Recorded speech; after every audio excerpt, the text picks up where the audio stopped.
He thought grabbing a black girl's shirt on the soccer field would silence her forever, but he had no idea.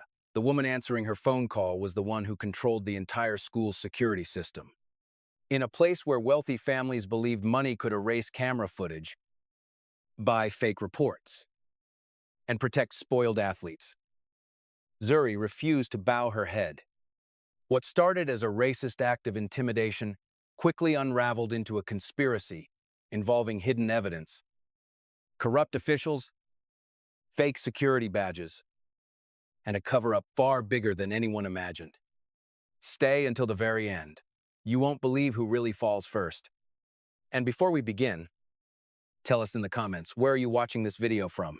At 4:12 that afternoon, Ridgewood Harbor's soccer field was almost empty. Practice had ended. The bleachers were quiet, and the electronic scoreboard still displayed the number 83 from an earlier system test. A storm was moving in from the coast, darkening the sky above the stadium lights. Zuri Bennett and Elena Ruiz crossed the running track toward the bench area to retrieve a folder from Zuri's sports bag. They had almost reached it when Carter Maddox stepped into their path. Wesley Pike moved behind Elena, while Dylan Ross appeared beside Carter with his phone already in his hand. Carter accused Zuri of reporting that several players had used counterfeit security badges to enter the training facility after curfew and had altered their practice records to remain eligible for competition. Zuri did not deny it. The coach had asked what she had seen, and she had answered honestly. Dylan snatched the folder from her hands and threw the papers across the track. When Elena tried to step forward, Wesley blocked her with one arm. Carter moved close enough that Zuri could feel his breath. He grabbed the front of her blue shirt, twisted the fabric inside his fist, and pulled her toward him. He said a new student receiving financial aid should be grateful. Ridgewood allowed her through the gates instead of trying to destroy the athletes who brought money and attention to the school. Zuri called out to Grant Sloan, the head of campus security, who was standing beside a patrol cart near the sideline. Grant saw everything. For one brief second, it looked as though he might intervene. Then Carter raised a security badge and laughed that Irongate paid men like Grant to remember who truly controlled the school. Grant turned away and lifted his radio. Pretending to make a call, Carter shoved Zuri down onto the track. Her knee struck the hard surface, sending pain through her leg. But he did not release her collar. He accused students like her of turning every disagreement into a discrimination complaint whenever they did not receive special treatment. Zuri understood the message beneath his words. This was not only about fake badges or altered records. Carter wanted her to know that at Ridgewood Harbor, credibility depended on money, race, and the name printed on a donor plaque. Elena quietly activated her camera. Across the field, Noah Kim was testing the scoreboard system and had accidentally left the stadium microphone recording. One camera, near the light pole, still showed a green status signal. Another had already gone offline. Zuri looked directly into Carter's face. "You're not powerful because no one stops you," she said. "You're protected by people who fear the truth more than they fear you." His expression hardened. He dragged her back to her feet by the shirt and warned that her scholarship would disappear before the weekend. A group of students entered the track from the far gate, forcing Carter to release her. He stepped back with a smile, certain the threat had worked. Zuri did not call the principal. She did not call campus police. She called her mother. "Mom," she said when Mariah answered. Grant Sloan watched him attack me. There was silence for several seconds. Then Mariah asked, "Which cameras are still active?" Zuri identified the camera near the light pole. Mariah instructed her to send Elena's original video immediately and not to crop, rename, or edit a single second. Before ending the call, she added, "Do not leave the field, and do not let anyone take Elena's phone." Carter assumed Zuri had called an angry parent. He had no idea the woman on the other end had the authority to freeze the school's entire security system. That evening, Ridgewood Harbor's administrators began preparing a story that would turn Zuri into the aggressor. But the next morning, the woman they planned to dismiss as an emotional mother entered the disciplinary office in civilian clothes, and no one in the room recognized who had just taken a seat across from them. The following morning, Ridgewood Harbor High School treated the assault on the soccer field as nothing more than what administrators called a student conflict. At precisely 8:00 a.m., Zuri Bennett was instructed to report to the disciplinary conference room adjacent to Principal Victoria Lang's office. The atmosphere had been carefully staged long before she arrived. A polished oak table sat beneath framed photographs of championship teams, while a school attorney quietly arranged folders at one end of the room. Principal Victoria Lang stood beside Assistant Principal Malcolm Voss, speaking in low voices with Preston Maddox, whose expensive suit seemed more suited to a corporate boardroom than a school campus.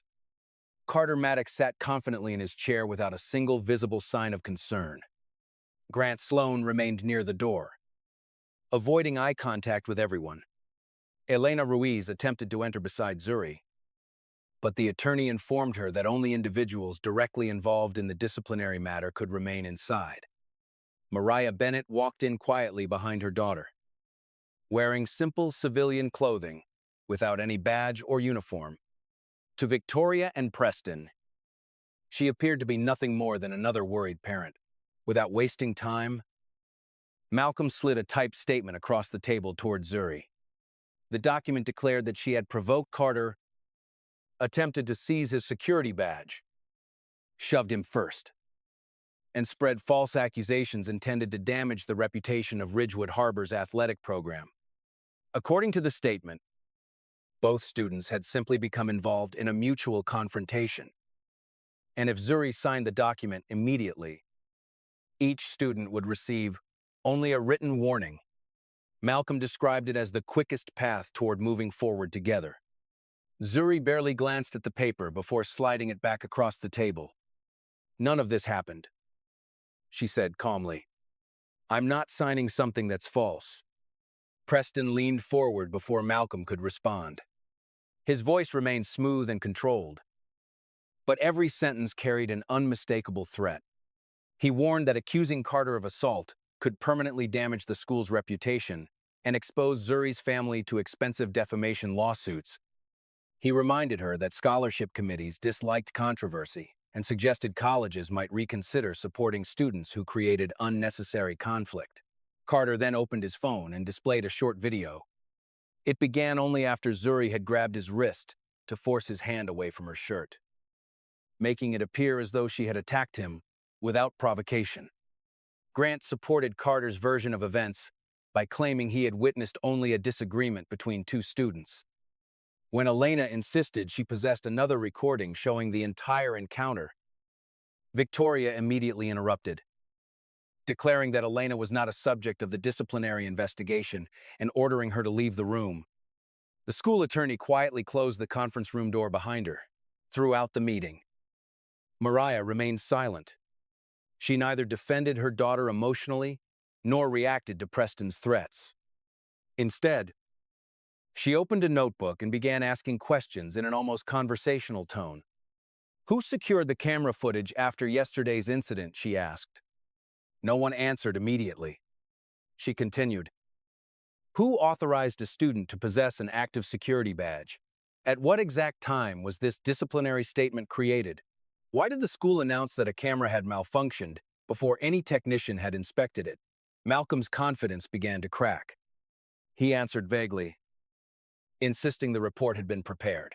After reviewing witness accounts the previous evening, Mariah simply nodded and requested access to the document's metadata. The room grew noticeably quieter as the attorney reluctantly opened the file on a laptop. The creation timestamp appeared on the screen. 3:06 p.m. The assault had not occurred until more than an hour later. Even more disturbing, the names Zuri Bennett, Carter Maddox, and the phrase mutual student conflict had already been typed into the document before Carter ever stepped onto the soccer field. No one spoke. Malcolm quickly claimed it had merely been a template prepared in advance for efficiency. But Mariah calmly pointed out that templates did not contain completed names, detailed accusations, and specific disciplinary language before an incident even existed. Someone inside Ridgewood Harbor had expected Carter to confront Zuri and had prepared an official narrative blaming her before the attack happened. Preston's patience finally disappeared. He stood abruptly and pointed toward Mariah. "This woman is interfering with a school disciplinary process," he snapped. "She needs to leave this room immediately." Mariah slowly reached into her purse and placed a leather credential holder on the table. She opened it without saying a word. Chief Mariah Bennett, District Director of Security and Emergency Response. The silence that followed was heavier than any argument. Grant Sloan's face immediately turned pale. Victoria stopped speaking altogether. Even Carter looked uncertain for the first time since entering the room. Preston stared at the identification card. Suddenly realizing the woman he had dismissed as an ordinary parent supervised security operations throughout the entire district, including Ridgewood Harbor, Mariah closed the credential holder and looked directly at Grant. "Effective immediately," she said.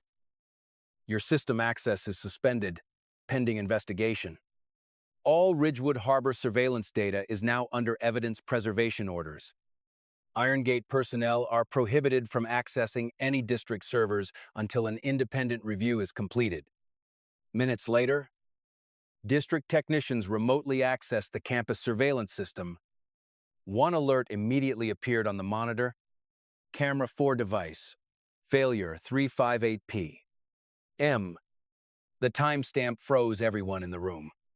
The camera overlooking the soccer field had supposedly failed 14 minutes before Carter grabbed Zuri's shirt. But an even more troubling discovery followed. The command that disabled the camera had not originated from Ridgewood Harbor's internal network. It had been issued through an administrator account belonging to Iron Gate Security.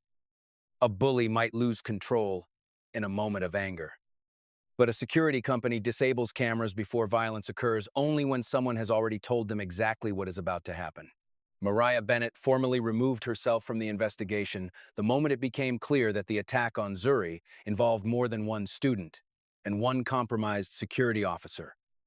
As the district's director of security and emergency response, she had the authority to preserve evidence and suspend access.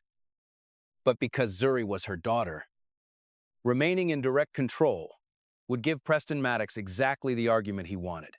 Mariah requested that independent inspector Simone Cross take over the case and transferred every file, access log, and witness statement into Simone's custody. That same afternoon, Noah Kim asked to meet them inside the scoreboard control room. He explained that while the main field camera had been disabled, the stadium microphone, operated through a separate system used for sports broadcasts, it had continued recording automatically, long after practice ended. The recovered audio was rough but clear enough. Carter could be heard threatening Zuri's scholarship. Wesley's voice appeared as he blocked Elena from approaching. Zuri called Grant Sloan by name and asked for help. Then came the sound of Grant's phone ringing. A man's voice spoke through the call. Simone enhanced the recording and identified it as Preston Maddox. "Do not step in," Preston said. "Carter only needs to make her understand the consequences." Grant answered that one of the field cameras was still active. "Let Iron Gate handle it." Preston replied. The sentence changed everything. Grant had not frozen because he was confused or afraid. He had received a direct order to remain still while Carter attacked Zuri.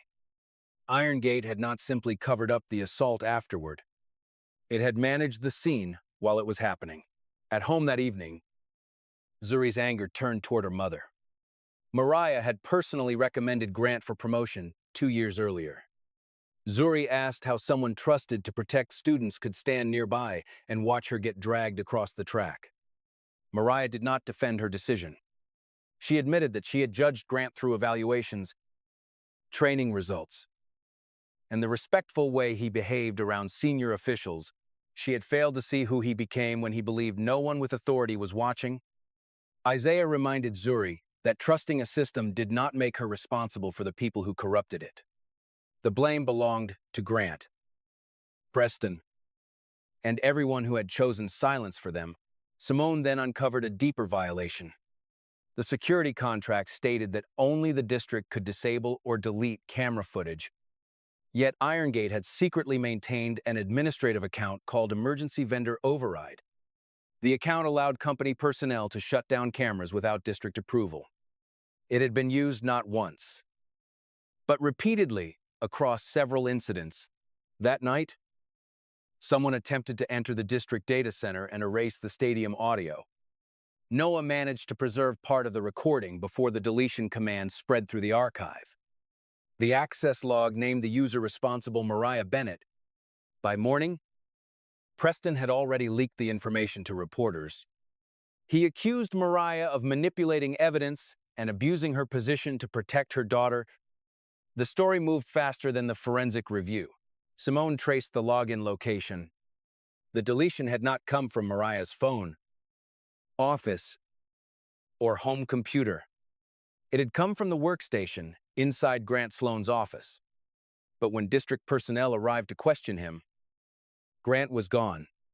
The man who had watched Zuri's assault now carried secrets capable of destroying Iron Gate.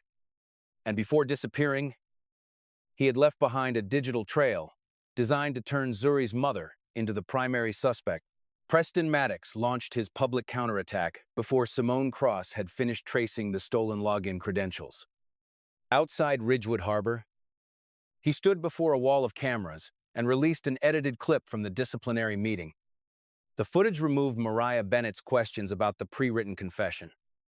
The disabled camera and Carter's security badge, what remained, made her appear to be threatening Principal Victoria Lang and using her position to force the school into protecting Zuri.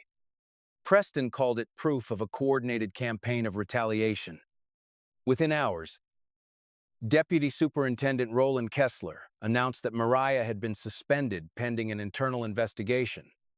Zuri was suspended as well for disrupting the learning environment, spreading unverified allegations, and influencing witnesses through her mother. The language sounded official, balanced, and carefully neutral. That was what made it so dangerous. The district was using procedure to punish the people who had exposed a crime while pretending the punishment was only temporary. The public reaction was immediate. Online posts described Zuri as a girl who had used her mother's authority to destroy Carter's future. Preston appeared on television beside Carter and claimed his family had become the target of an organized revenge campaign. Victoria insisted that Ridgewood Harbor was merely protecting students from a conflict between powerful adults. Several parents demanded that Zuri's scholarship be revoked. Others argued that Carter should not lose athletic opportunities because of one misunderstanding.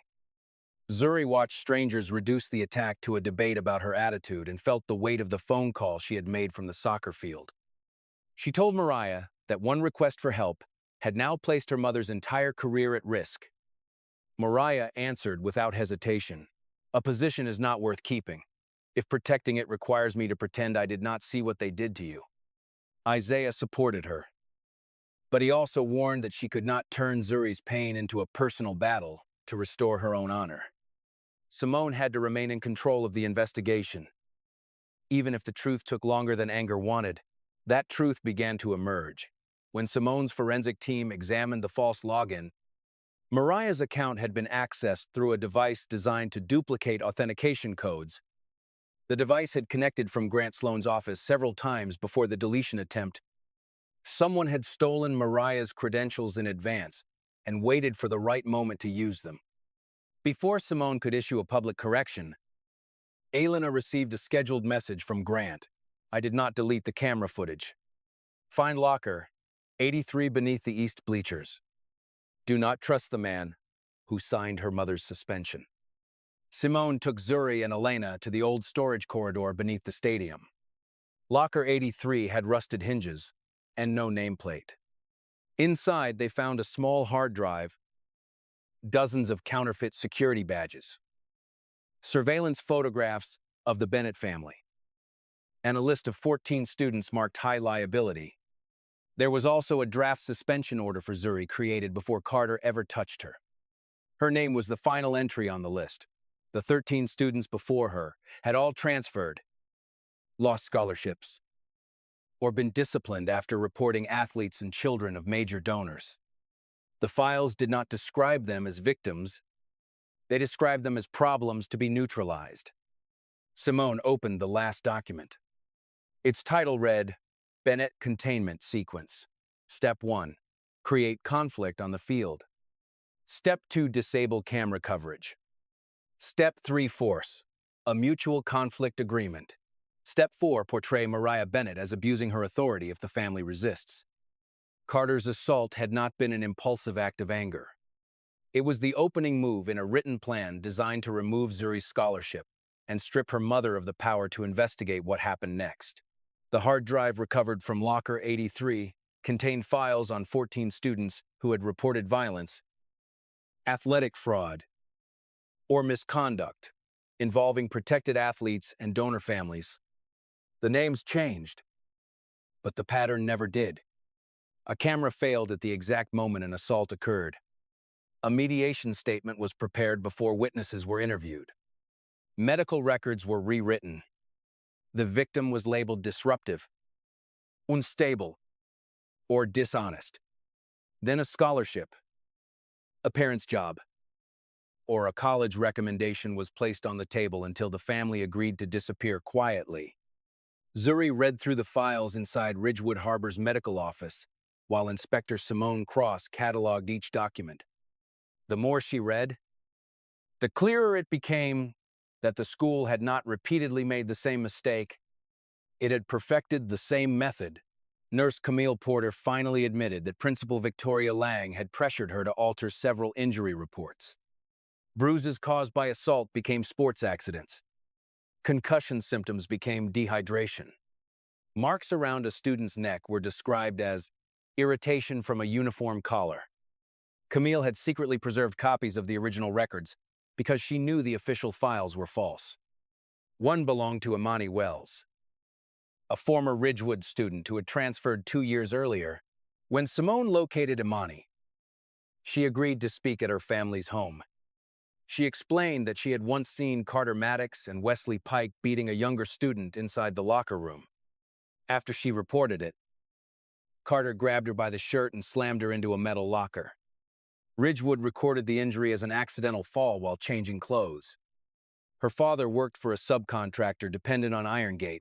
When the Wells family refused to sign a confidentiality agreement, he lost his job. Their landlord received calls questioning their ability to pay rent, and Imani was warned that colleges would be told she had fabricated a racial complaint for attention. The family eventually left the district. Zuri asked why none of the 14 students had stood together. Imani's answer was painfully simple. They did not threaten only us, she said. They threatened everyone we loved. Zuri understood then that silence was not proof of weakness. It was the product of a system designed to make every victim believe that speaking would punish an entire family. Simone uncovered an even darker motive in Irongate's billing records. After nearly every concealed assault, Preston sold Ridgewood an emergency security response package. The packages included new cameras, additional guards, surveillance software, media consulting, and risk analysis fees. Preston had not merely protected Carter from consequences. He had used his son's violence to create crises, then charged the district millions to solve them. Imani agreed to testify, but only after Simone promised protection for her younger brother, who still attended school in the district. She never reached the signing appointment. Someone had cut the brake line on her car. Imani avoided a major collision, but while police examined the vehicle, her brother disappeared from his bus stop. Minutes later, Zuri received a live video. The boy was tied to a chair inside a stadium equipment room. Wesley stood beside him, holding up the missing hard drive. "Bring the drive," he said. No police, no mother. The forged records and public smears had failed. Carter's group had moved to something simpler and more brutal, using a child as payment for the evidence that could bring Irongate down. Inspector Simone Cross organized the rescue operation immediately. But she ordered Zuri to remain outside the stadium. The video appeared to show Imani's younger brother inside the main equipment room. Yet Zuri noticed details the adults had missed. A mechanical pump could be heard behind Wesley's voice, and a faded maintenance symbol appeared on the wall beside the chair. She had seen the same symbol on an old stadium map. The hostage was not in the main storage area. He was inside the eastern maintenance tunnel, once used for irrigation equipment. Acting on Zuri's observation, Simone divided the team and sent officers through two separate entrances. They reached the tunnel before Wesley could move the boy. Imani's brother was rescued. While Wesley was captured after a short chase beneath the bleachers, Dylan tried to destroy his phone, but Elena had already saved the live stream to an online account. Carter escaped through a service passage, leading toward Irongate's parking area. Under questioning, Wesley admitted Carter had ordered the kidnapping. Preston Maddox, however, had given the final instruction: recover the hard drive at any cost. Wesley said Carter believed his father would reduce the abduction to an overgrown prank between students. Just as he had erased every previous assault, that confession pushed Mariah beyond patience. She told Simone that Zuri had to be removed from the investigation immediately. Zuri refused. She had identified the hostage location because she understood the stadium and the way students were being monitored. Mariah warned that an investigation could not turn her daughter into bait. Zuri answered that silence had never protected her. It only allowed other people to decide what happened and then write the official version afterward. Before the argument could continue, Grant Sloan entered the security control room with his hands raised. He surrendered voluntarily and claimed he had been collecting evidence against Preston for nearly a year. But his confession offered no clean redemption. Grant admitted falsifying reports, providing counterfeit badges to students, tracking victims' families, ignoring multiple assaults, and using Mariah's stolen credentials to create a false digital trail. He argued that confronting Preston too early would have caused Irongate to destroy everything. Mariah stared at him. "You did not protect students," she said. "You decided which students could be sacrificed to protect your cover." Grant finally admitted that he had chosen what he called the larger case over the victims standing in front of him. Then he revealed that Irongate used the same system across 21 schools. A senior district official was being paid to warn Preston about inspections, renew contracts, suspend investigators, and send complaints back to Irongate for internal handling. Grant opened his mouth to give the name. A bullet shattered the control room window. Grant fell with a wound in his shoulder as the shooter escaped through the parking lot. Inside Grant's pocket, Simone found a small key marked 83 and a note scoreboard archive. Offline. Kessler knows. The final name was Roland Kessler, the man who had signed Mariah's suspension. The most important evidence had never been stored on the school's main server. It was hidden inside the scoreboard, where Carter once held up a badge and claimed his family owned Ridgewood Harbor's security. Wesley Pike was the first to cooperate, facing serious kidnapping charges. He admitted that Carter had ordered him to hold Imani's brother, but Preston Maddox had demanded that the hard drive be recovered at any cost. Dylan Ross followed soon after. He surrendered the original field video, the editing instructions, and the accounts used to spread the smear campaign against Zuri. Both boys believed Preston's lawyers would protect them. Instead, they discovered prepared statements designed to make them the masterminds. Wesley was supposed to take full responsibility for the kidnapping.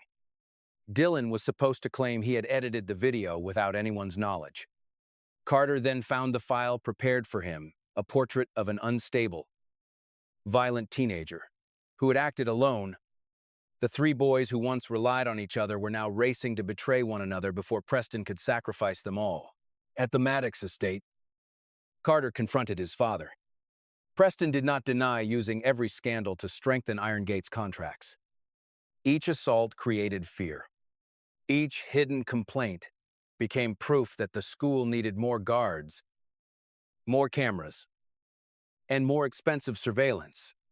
Carter asked whether his father had ever truly protected him or only protected the company. "I protect what has value," Preston said. Carter understood immediately that the answer was not him.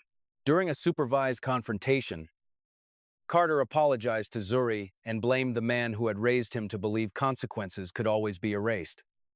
Zuri refused to let him disappear behind that excuse. "Your father built the shield," she said, "but you chose to stand behind it and hurt people." Being manipulated did not make Carter innocent. He had still chosen to grab her shirt, threaten her scholarship, and laugh while Grant stood aside. Principal Victoria Lang reached the same conclusion from the opposite direction. She discovered that Preston was preparing to place every administrative decision under her authority, fearing she would become the final scapegoat. She requested a cooperation agreement. Victoria handed Simone a recording of Preston saying, "We do not need to protect Carter. We only need to protect the contract." She also surrendered a key linked to the hidden storage system behind the scoreboard. Before Victoria could sign her formal statement, she drank from a bottle of water in the hospital waiting area and collapsed. Doctors determined that she had been poisoned. When investigators opened her hand, the key was still clenched inside it. The number stamped across the metal was 83. Noah confirmed it was not a locker number. It was the access code to an independent archive built inside the electronic scoreboard. The scoreboard everyone watched each week was hiding a data vault. Preston was willing to poison an accomplice to protect, using the key marked 83. Simone's team opened a narrow technical compartment built inside the stadium scoreboard. Behind the maintenance panel was an offline storage system containing unedited videos, counterfeit security badges, payment records, silence agreements, media scripts, fabricated security contracts, and lists of families considered vulnerable to pressure. There were also detailed files on students classified as high liability. Each profile included disciplinary weaknesses, family employment information, psychological notes, and instructions for turning a victim into the apparent aggressor. The evidence showed that Irongate had used the same system across 21 schools. At each campus, protected athletes and donor families received special treatment. Cameras could be disabled through hidden vendor access. Medical records were altered. Students who reported violence were labeled unstable or disruptive. Then, after every hidden incident, Irongate sold the school another emergency security package. The contracts had been inflated by tens of millions of dollars. The moment technicians connected the main drive to a forensic workstation, a remote deletion sequence began. Files disappeared from the screen faster than the team could copy them. Noah remembered that the scoreboard used an independent transmission line for sports broadcasts. He crawled behind the control cabinet, located the physical connection, and ripped it free. The deletion stopped with seconds to spare. The technical team created a complete forensic copy before anyone outside the stadium could reconnect. The recovered records placed Deputy Superintendent Roland Kessler at the center of the protection system. He had accepted payments from Irongate, warned Preston before inspections, signed Mariah's suspension order, and directed complaints back to the contractor for internal review. He had also approved emergency upgrades without competitive bidding and allowed Irongate to maintain its secret administrator account. But Roland's role went further than protecting Preston. Simone found records showing that he had used confidential student files to pressure district board members. If they questioned the contracts, Roland threatened to release information involving their children, donors, or schools. Irongate's surveillance system had become a weapon for controlling the entire district. As Simone prepared to release the evidence to prosecutors, thousands of files inside the official case server began disappearing through executive-level access. The account name appeared on every deletion command, Roland Kessler. At the same time, Roland stepped before television cameras and accused Mariah of manufacturing the investigation to seize control of the district's security budget. He called the scoreboard evidence fabricated and described Zuri as a pawn in her mother's political ambitions. The final protector of the system was no longer a donor, a principal, or a contractor. He was the official with the authority to decide which schools could be investigated and which investigators would lose their careers for getting too close. The district auditorium was packed with reporters, parents, students, prosecutors, and representatives from the state education department. Preston Maddox's attorney opened by portraying Zuri Bennett as a resentful student and Mariah as a mother who had abused her authority to destroy a boy's future. Roland Kessler tried to block any discussion of Irongate's contracts, claiming the financial records were still under internal review. Simone Cross answered by presenting bank transfers, showing that Roland had received money through an Irongate subsidiary. Under pressure from the audience and live television cameras, Roland was removed from control of the hearing. Then the witnesses spoke. Elena played the complete video from the soccer field. Noah presented the scoreboard audio, in which Preston ordered Grant not to intervene. Camille submitted the medical reports she had been forced to alter. Imani described Carter's assault, her father's lost job, and the pressure that drove her family from the district. Grant admitted that he had watched students suffer to protect his cover. Wesley testified about the kidnapping, while Dylan surrendered the messages directing the online smear campaign. Victoria confirmed that Preston had controlled school discipline, camera access, and contract decisions for years. When Carter was questioned, he blamed his father for teaching him that consequences did not exist. Zuri refused to let him use Preston as a shield one final time. "Your father could turn off a camera," she said, "but he did not control your hand when you grabbed my shirt." She made Carter look toward Imani and the former students he had treated as though their voices did not matter. Simone then played the complete recording from Archive 83. Preston instructed Carter to frighten Zuri. Grant was ordered to stand aside. The camera shut down and written confession were arranged in advance. Roland promised to suspend Mariah. Counterfeit badges were supplied, and evidence would be planted if Zuri refused to withdraw her complaint.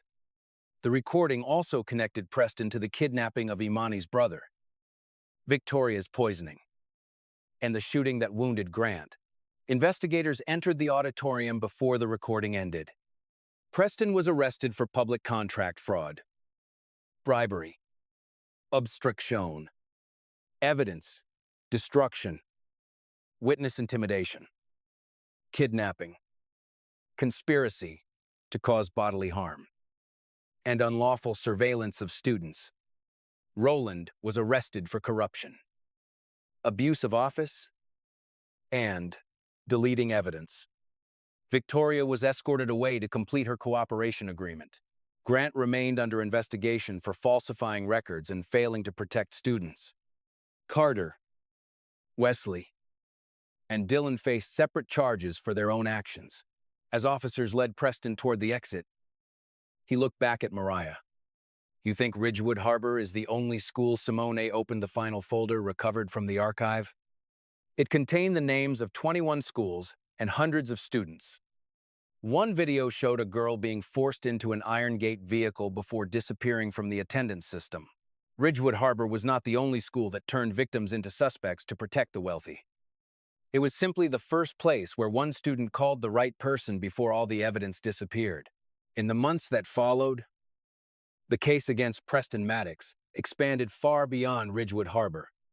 He was indicted on charges involving public contract fraud, bribery, obstruction of justice, kidnapping, witness intimidation, unlawful surveillance, and destruction of evidence. Roland Kessler was charged with accepting bribes, abusing his office, and protecting Irongate from investigation.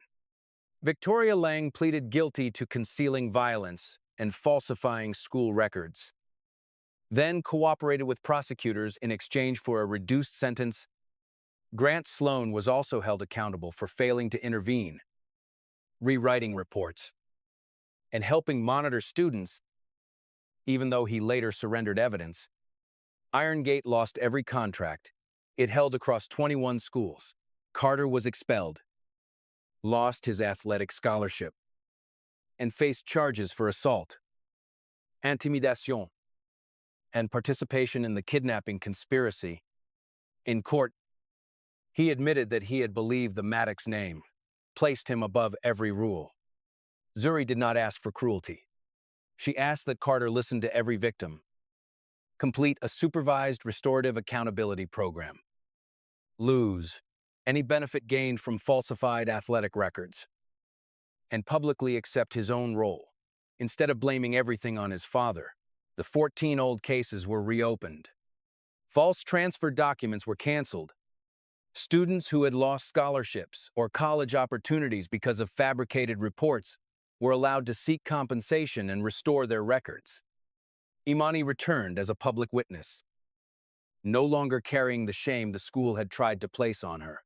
Mariah was reinstated, but she refused to return to the old system. She demanded an independent oversight office beyond the control of contractors and school administrators. A system cannot investigate itself and call that transparency, she said. Zuri returned to Ridgewood Harbor with her scholarship intact. She refused to become the face of the school's New Beginning campaign. She joined the Student Safety Council only after the district agreed to independent camera storage, public security contracts, a ban on donor interference, the cancellation of silence agreements involving minors, outside investigations, and the reopening of every buried case. One afternoon, Zuri and Mariah returned to the soccer field. The old scoreboard marked 83 had been replaced, and the new cameras stored footage on an independent server. Mariah asked whether Zuri regretted calling her that day. "I didn't call because I wanted you to make them afraid," Zuri said. "I called because they built everything on the belief that I would be afraid and stay silent." Mariah told her the call had not destroyed Preston or Carter. Their own choices had done that. Carter thought he was only grabbing the shirt of a black girl on a soccer field. Preston thought money could shut down cameras, purchase silence, and turn a mother into a suspect. But the hand on Zuri's collar did not make her bow. It dragged an entire false security system into the light. Before they left, Simone called. A file from another school showed a student being forced into an Irongate vehicle without any arrest, medical, or transfer record. "Ridgewood Harbor is over," Simone said. "But the investigation into the 21 schools is only beginning." Zuri looked back across the field. She was no longer waiting for adults to decide whether she deserved to be believed. She had become the first witness who forced the entire system to answer. What began with one hand grabbing a black girl's shirt on a soccer field ended with an entire network of corruption exposed. Zuri never wanted revenge, and Mariah never used her authority to protect her daughter from the truth. Instead, they proved that real justice isn't about who has the most power, it's about who refuses to stay silent when power is abused. Carter lost the shield he had hidden behind. Preston lost the empire he believed could never fall. And Ridgewood Harbor was finally forced to answer for the people it had failed. Now we want to hear from you. If you were in Zuri's position, would you have stayed silent to protect your future? Or would you have risked everything to expose the truth? Share your thoughts in the comments below. We read every one of them. If this story moved you, don't forget to like this video, share it with someone who believes justice matters, and subscribe to the channel for more powerful stories where courage stands up to corruption. Thank you for watching. Take care of yourselves, and we'll see you in the next story.